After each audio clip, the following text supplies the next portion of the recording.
like no question. So you're in the camp of still learn to code, still a valuable skill. Oh yeah, totally. Well, again, if you want to be one of these look, if you just want to put your like self on autopilot and like I can't be bothered and I'm just gonna have AI write the code and it's gonna generate whatever it does and that's fine and I'm gonna be, I'm gonna be, if the goal is to be a mediocre coder, then just let the AI do it. It's fine. The AI is going to be perfectly good at generating infinite amounts of mediocre code. No problem. It's all good.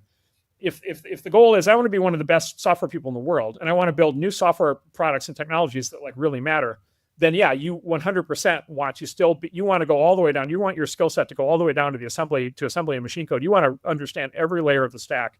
You want to deeply understand what's happening at the level of the chip, right, and the network and so forth.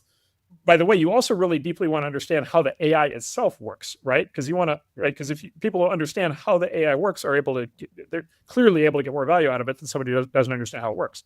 Right? I mean, you're always more productive if you know how the machine works, right? When you use the machine.